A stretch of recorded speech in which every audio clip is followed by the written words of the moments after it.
Hello everyone. I am Joy and welcome to my YouTube channel where I talk about music, I perform music, and I do a little bit of writing music. So stay tuned. I have a question for you guys today. And if you haven't seen the title, which I think most of you have upon clicking this video, here it is. Does bad music actually exist?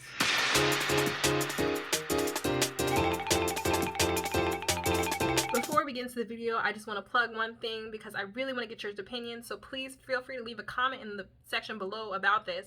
But I'm doing a 100 Days of Listening challenge, and I need music to listen to. I've got about 3 weeks of music to listen to right now, and I need way more. So feel free to leave your favorite album, your favorite pieces, your favorite scores, and even link me a playlist if you want. I'm really excited to hear what you listen to, and kind of goes along with everything we're talking about today. So, all right, back to the video.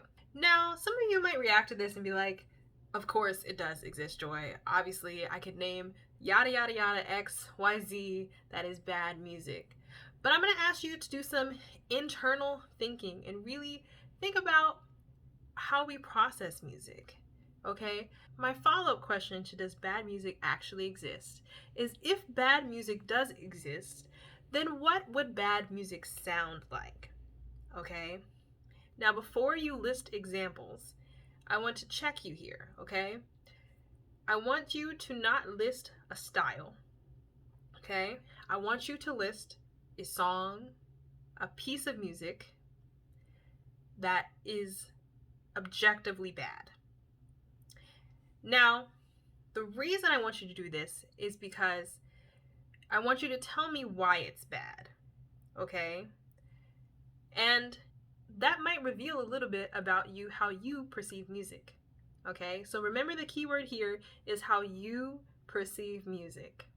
Okay, so we want to stay away from genre and style. Now, unless you want to be like the Ben Shapiros of the world, claiming that certain music is superior to other music, I would advise against trying to call a specific style bad, because really, comparing styles is like comparing apples to oranges. Or in my case, let's talk about another thing I love, which is food. Comparing styles is like comparing Chinese food to Mexican food.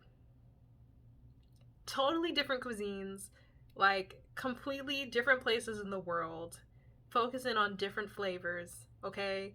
Comparing genres is not much different. Doesn't really help either, right?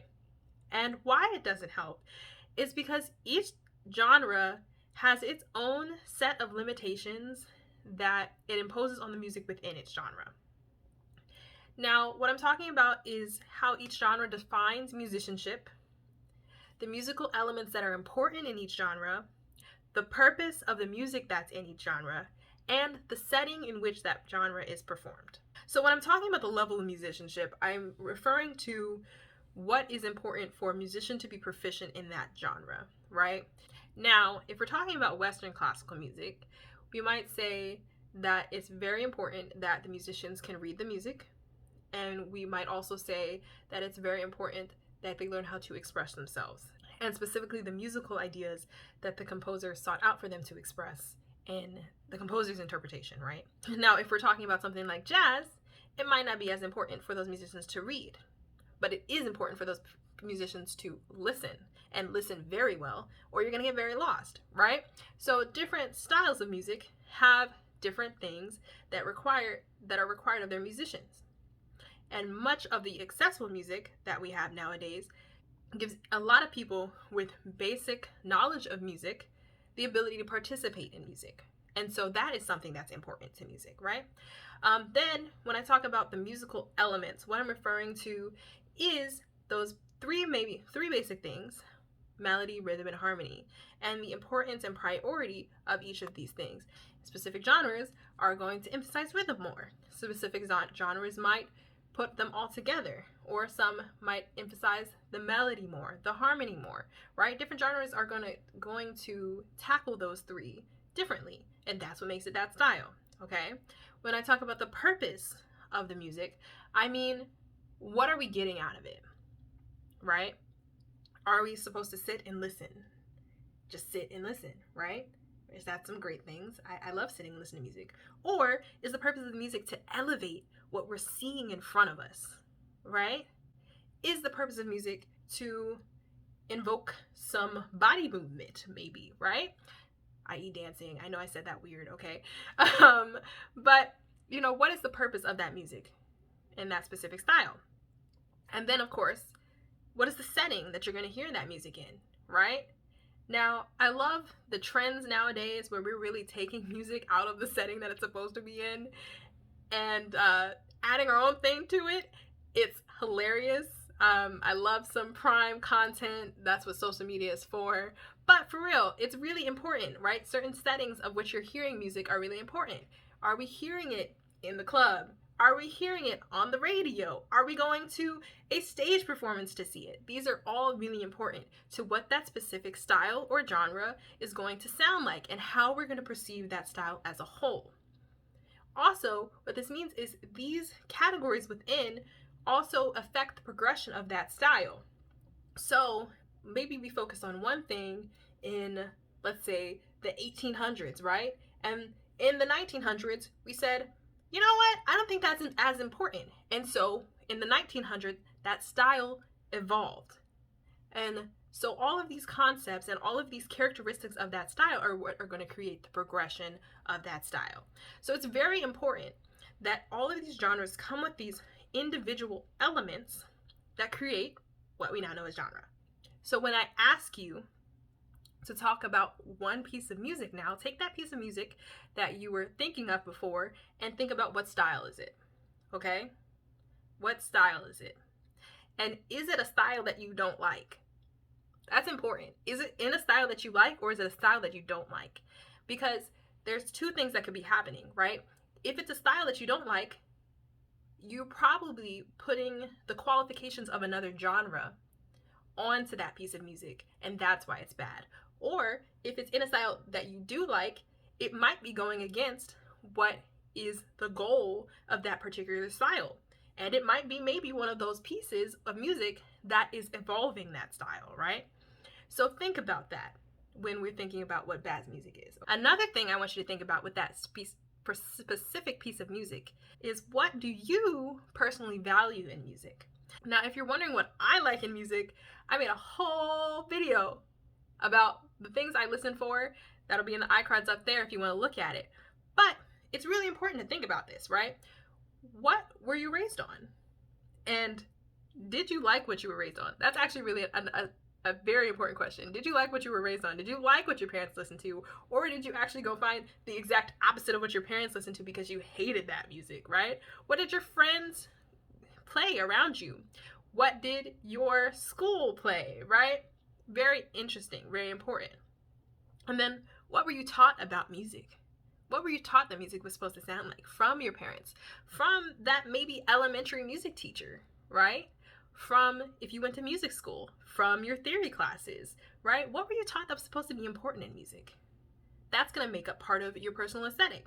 If you subscribe to it, that's going to be really important in your personal aesthetic because you believe that all music should act that way, right? And then, of course, what is society pushing at you constantly, right? What is present in social media? What is present in film? What is present in TV? What is present on the radio? There's a lot of different ways that society can push music at you. What are your friends listening to? What do you hear walking down the street? And that's going to influence your personal aesthetic because what I'm listening to in America is totally different, probably. I don't know. I've never been to India, but let's say someone in India might be listening to walking down the street. They're going to hear a completely different thing. So it's important to think about all of these things that make up what you think good music is. Okay? So there's nothing wrong with thinking that there is bad music, right? You can dislike music. I'm not saying that you have to love all music. But what I'm saying is be careful about why you think it's bad, why you dislike it. I would say stay away from declaring a genre or style as bad because what you're doing is you are imposing your own values on that style that might not be even meant for that style, and therefore you're actually kind of limiting yourself. An interesting thing and an interesting story that I want to talk about is my opinion on jazz before I was actually exposed to jazz music. The first time I heard jazz music was smooth jazz from my grandfather. And then I had a lot of dental work growing up. I was in and out of dental surgery. Every single time I had a dental surgery, they were playing smooth jazz. So I associated smooth jazz with horrible pain in my mouth. And every single time I heard smooth jazz, I would get nauseous. So I thought I just didn't like jazz. And really what it was is that I didn't know anything about jazz, right? And I had no one to tell me anything about it. And now, of course, I'm a different person. I'm older. I was introduced to people who love it, and I was able to understand their love of it and made me love it, right? So it's really important because we can carry those things and it can close us off to music in a way that's just limiting to ourselves, right? In my ideal situation, I would love to be able to go to a different country and really enjoy their music and really be able to ask people who enjoy that music what they love about it. Because hearing another person explain to you what they love about music can make you love something. So, to tie it all together, I just have one question for you that has maybe something to do with this, and maybe it's just me kind of pushing some buttons here. But why is it that someone who doesn't like a lot of food is called picky, but someone who doesn't like a lot of music can be considered an expert on music? That's just my question. So I would love to hear your reaction to that. I would love to hear your answer to that. So feel free, leave answer in the comments. And also tell me what you think about this video. Do you think bad music exists? How do you feel about that concept, right? Let me know down in the comments. If you like this video, feel free to give it a thumbs up. I would love that. Subscribe for more videos like this. And if there are more interesting topics that you want me to talk about, feel free to at me in the comments. All right. That's really all I got for today. Thanks for hanging in there with me. Peace.